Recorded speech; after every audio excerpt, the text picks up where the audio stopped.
This week on Arts InSight, it's a zoo out there. And we hand them over the paintbrush and present a canvas. Decorative dog houses. Where these architects build these fabulous houses, and why don't we try and do that here for you guys?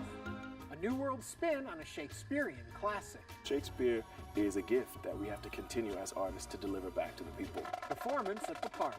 You know, the audience is really figuring it out for themselves, and the band is too. And dress up for all ages. It is about creating space for people to feel comfortable to express themselves. I'm Ernie Manous, and it's time to get Arts InSight.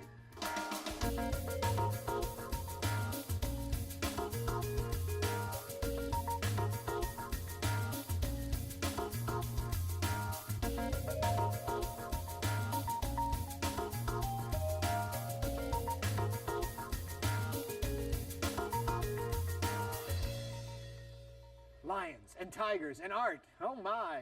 Welcome to Arts InSight, coming to you today from the Houston Zoo, where there's plenty of great art amidst our friends from the Wild Kingdom. We'll discuss some of the man-made pieces you'll find here in just a bit. But first, why do we have to clarify that some of the art is man-made? Well, we have a full cabinet of many different shades of color. And we also have the same paintbrushes that any painters would use.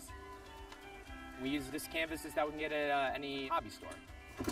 Our artists are our elephants. Sometimes they surprise you with you actually see some designs. In some of our elephants, we can actually tell the differences because they sometimes will have a different stroke. It almost looks like an abstract artist did it. We got Harry, the white-faced hockey monkey, in 2004. So he's been doing it for a while now. And we hand him over the paintbrush and present a canvas to him, and he'll start painting for us. It is a process, and he does get distracted very easily. So when we are doing the painting behavior, I will ask him here on the canvas, and he will put the paintbrush on the canvas. So that kind of lets him know, put the brush on the canvas and start painting. Good job. It is fun for me to watch him. He's grown as an artist. In the beginning, it used to be splotches, and as he's gotten to do it for a couple of years now, you can see he's more creative in his strokes now. Good job. This is Monet. She's a 44-year-old female Asian elephant, and she is a little over 7,000 pounds. That trunk is all muscle, is their hand. They use their trunk in the wild to put food into their mouth.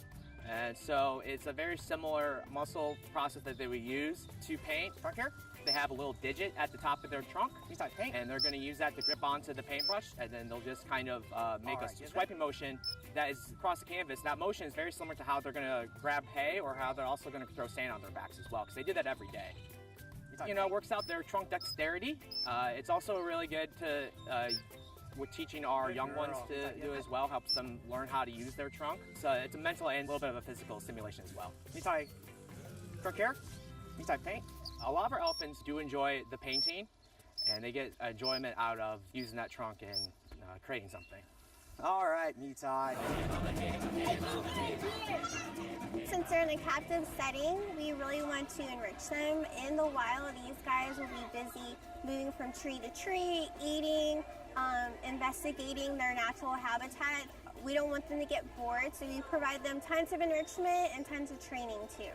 So a lot of our work we do with our elephants are voluntary. All right, Missy, good girl. So we use a lot of positive reinforcement. We want them to want to train with us. It gives us another opportunity for us to work with our elephants. We train our elephants every day, and it gives them something kind of fun to associate with us. If we trained them for everything we train them for were for medical procedures or husbandry procedures, not fun things, they might not want to work with certain keepers. So it's one of those things mentally that is fun for them to do, and they look forward to it, and we look forward to doing it with them. If you go to the Houston Zoo website, houstonzoo.org, you can purchase the painting on the website, and it will have a list of animals that you can pick from, and Harry is on there for painting that you can purchase. We have elephants, we also have orangutans, we also have been known to have duck paintings and meerkat paintings. The money that you put donating to one of these paintings go to the conservation programs that the Houston Zoo supports. And it ranges from different conservation projects in Africa and South America, to name a few.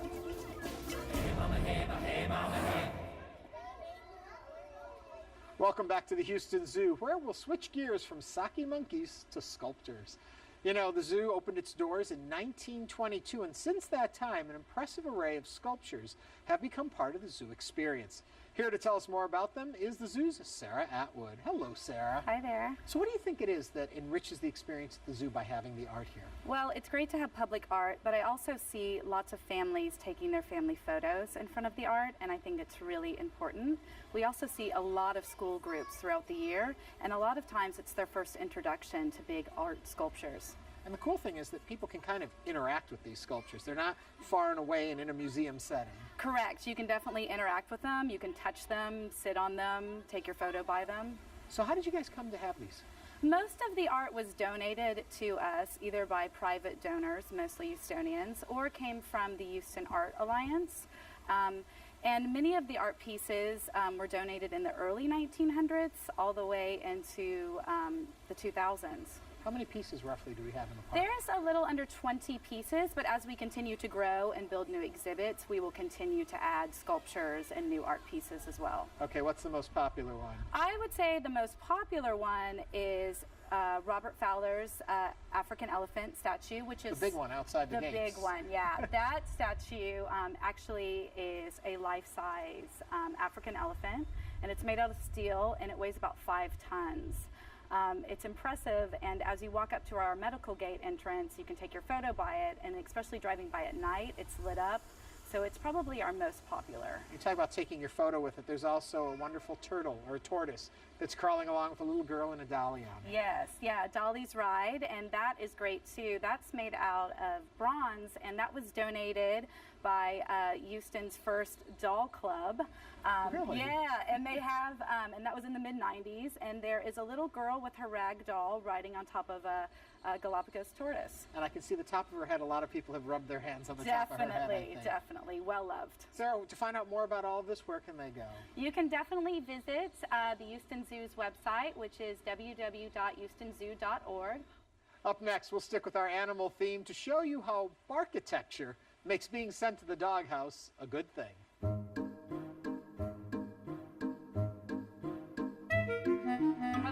We are a local nonprofit, a 501c3, and we save puppies and mama dogs from the streets and the shelters of Houston and the surrounding areas. Architecture, it was actually an idea of the Green Street marketing director, and he called and said, I saw this amazing event in Austin where these architects build these fabulous houses, and why don't we try and do that here for you guys? And they had a space available, and we've been here ever since. We love what PubSquad does. We love that they take dogs from shelters, that they take the mama dogs and the puppies. And so PubSquad actually keeps them in foster homes and adopts them out from there. This is our doghouse. I don't have an official name for it. It's just one of those ones that's supposed to bring dogs to new heights. We have our dog dishes up here for food and water so that they can always come up there and just see what's going around. If it gets, a little rainy, we have a nice cozy place, kind of like grass. Well, this doghouse to us was something that was a little more unique. It was a combination of a doghouse and also furniture. We have basically this infinity loop symbolizing the friendship of man and dog that lasts for infinity was our nickname. There was someone in our office who has a couple Dalmatians. We thought it'd be cute if they kind of modeled the fire truck theme. The proceeds from this one will go to Firefighters Fund of Houston. This is built for 4 legs, a home for dogs rather than people. There's a small bed inside, but there's also a hollow floor. My dog likes to sprawl out, so we decided to leave the floor a little bit open. Every year I've tried to do a doghouse that helped with the human-pet interaction. So this one is more of a lounge chair for the owner and a piece of exercise equipment for the dog. So that was kind of the idea. The owner could sit here, relax, read a book, while the dog's sitting here running for fun. They really don't understand the wheel portion, and they just want to sit on the cushion. always give the architects some boundaries when they are creating their houses, but sometimes they go above and beyond those boundaries. We usually tell people they need to be easily moved and can fit in people's houses or in their yards. But our best in show house the very first year was actually too large to fit in the person's fence, so they had to take their fence out to put it in their backyard. The event raises a lot of money for Pup Squad, which helps us bring in more dogs. We are a strictly volunteer organization. We don't have a single paid staff, so every penny that we raise goes to help pick up more dogs and more puppies and mamas and spay and neuter them and find them adoptive homes. Everyone likes dogs and their pets. I think we can connect with that, but also it helps bring the architecture world together. It's a fun event to see everything that's out here. I mean, there's a lot of great stuff. To see the creativity come together is really cool.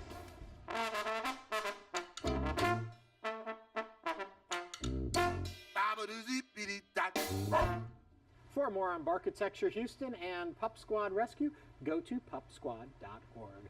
Up next, playwright Terrell McCraney's adaptation of Shakespeare's Antony and Cleopatra is a fresh take on an age-old play. And this stripped-down love story is sure to capture your attention. Right? Yeah?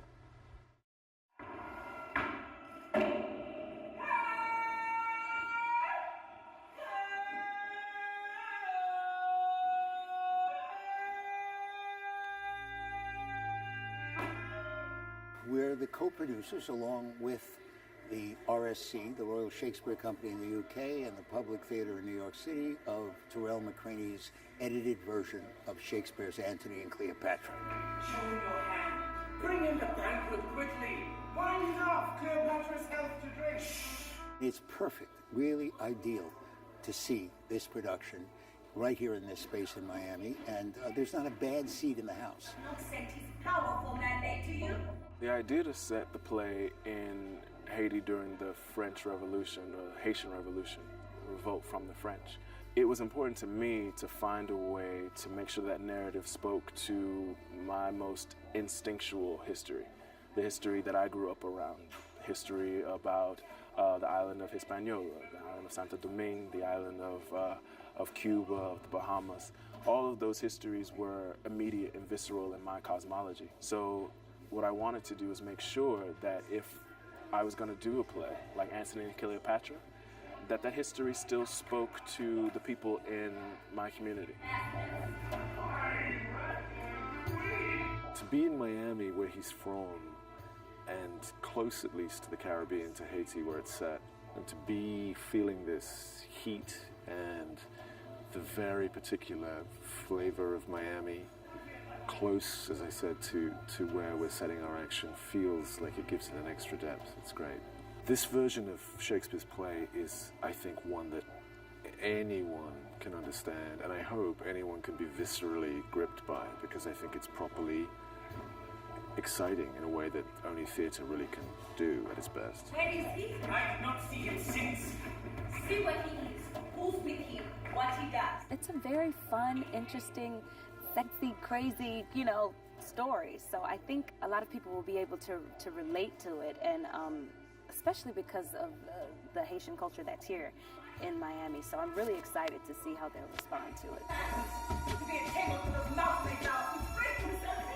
It's a very stripped down, very lean version of this love story, which is, I think, more famous than it is known, if you know what I mean. It's actually a play that a lot of people don't know very well, but they know the myth of Antony and Cleopatra.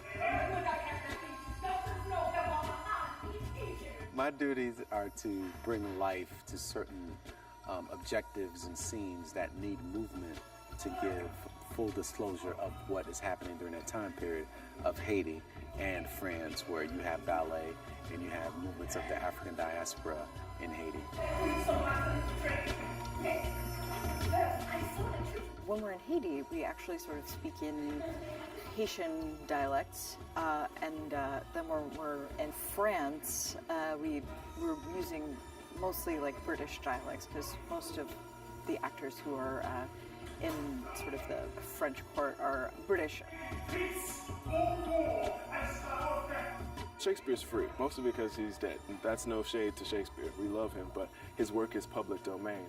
And it is a part of, I think, all three of these institutions, the Royal Shakespeare Company, Gable Stage, and even the Public Theater, who's produced free theater in the park for over 50 years now, I think, to try and continue to give free public work back to the people. And so Shakespeare is a gift that we have to continue as artists to deliver back to the people, and we keep trying to do that. So abides and flies? This really is a theatrical event on every level, and we're hoping that the South Florida audience will turn out to see it, because I think it's really going to be exciting, and I think it's something that should not be missed.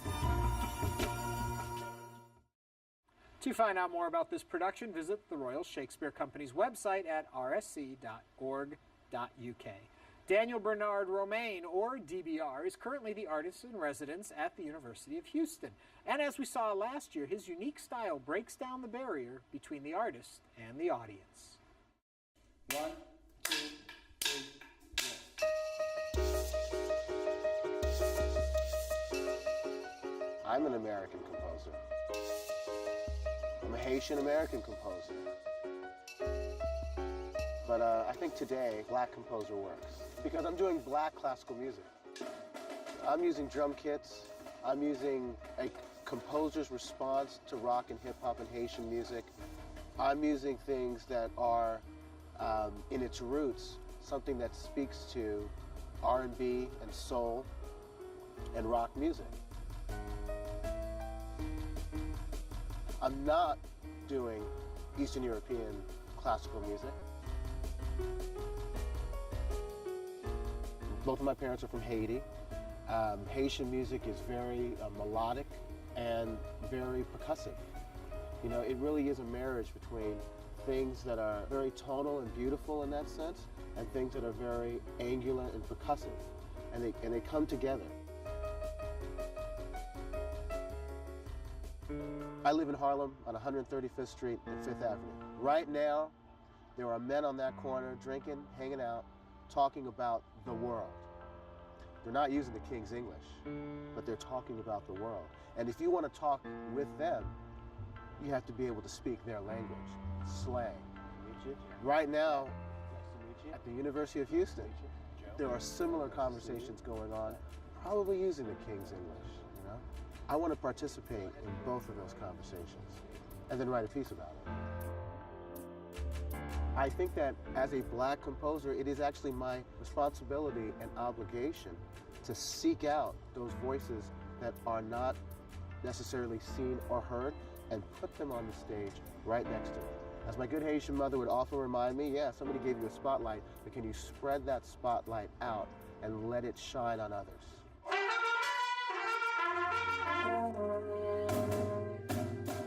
So the first project we're about to embark on is a piece called En Masse Studies and Etudes. En Masse is a fragmentation, a defragmentation actually, of a marching band experience. It's 4 hours long. It will involve hundreds of musicians from the University of Houston's marching band.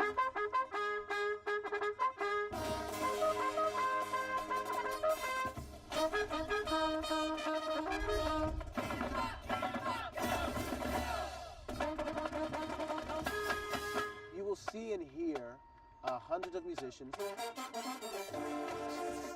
in their uniform, almost like an installation, throughout the park, playing my music. It'll be at times loud and fast, and other times it'll be slow and meditative. The audience is supposed to wander and promenade throughout the space and hear and see these very talented musicians. It's fully interactive. It's a way to look at specifically a marching band from a completely new and different perspective. You know, the audience is really figuring it out for themselves, and the band is too. The band is too. There's a wonderful evaporation of the fourth wall. You know, the musicians and the audience are literally talking and sharing and exploring music.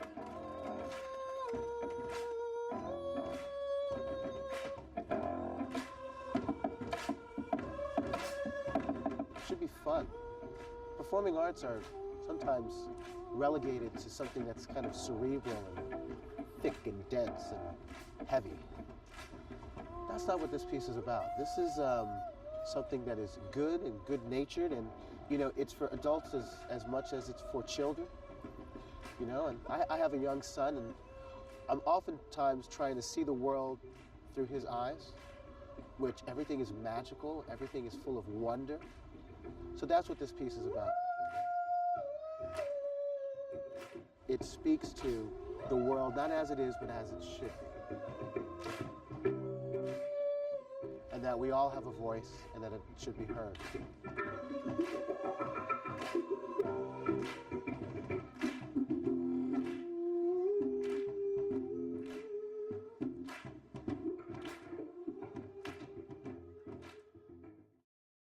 For more on Daniel and the work he's doing at UH, go to mitchellcenterforarts.org.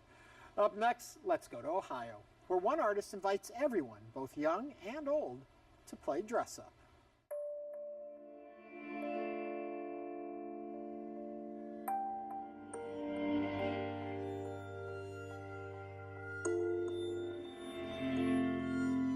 The Wonder Room is a really unique space at the Columbus Museum of Art. It is a gallery. We have more than 20 works of art from our permanent collection in this installation of the Wonder Room, but it's different than any other gallery you'll find here. And that is because we've designed it to be a different kind of environment. This time it's a forest, a woodland environment, and the works of art are embedded in this forest along with some structures like a tree house and a kind of falling down old house, and a lot of hands-on activities that you wouldn't normally find in an art museum gallery.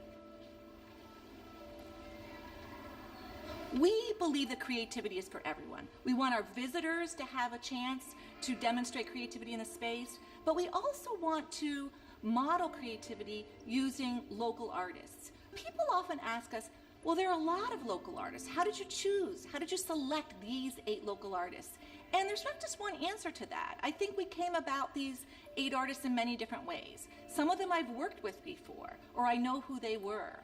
And someone like Heidi Cambich, we found Heidi Cambich because some of my colleagues had worked with Heidi for our CCS Day for Families, a special event we have here in May, where we invite all the 5th grade families at Columbus City Schools. What I like about Heidi's work and why we asked Heidi to work with us is because Heidi creates these body puppets, she calls them, and they're really unusual. Open Heart Creatures evolved out of me working at the health department as a counselor with children, at-risk children, and a lot of what we were talking about has to do with uncomfortable feelings and how to cope with different things that are going on in their lives. And so I started making these puppets that were more expressive, that we can use as tools. And the puppets then evolved to these giant head body puppets. So I'll get the design going, I'll pick all the fabrics and furs, and Jordana takes over and kind of does a lot of the hand sewing, different pieces together, and then Laurel is also helping sew on the tags, and so we sort of have a little system going.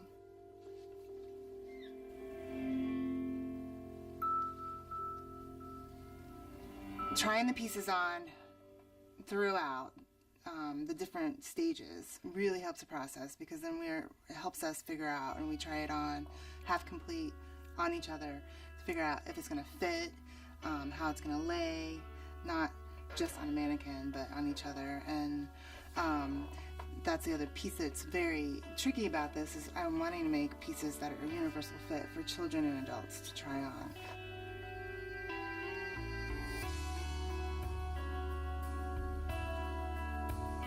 It is about creating space for people to feel comfortable to express themselves. And whether they're putting a puppet on or whether they're not, we're providing tools for people to be creative and people to ask questions and talk to each other in a different way and put their phones down and play.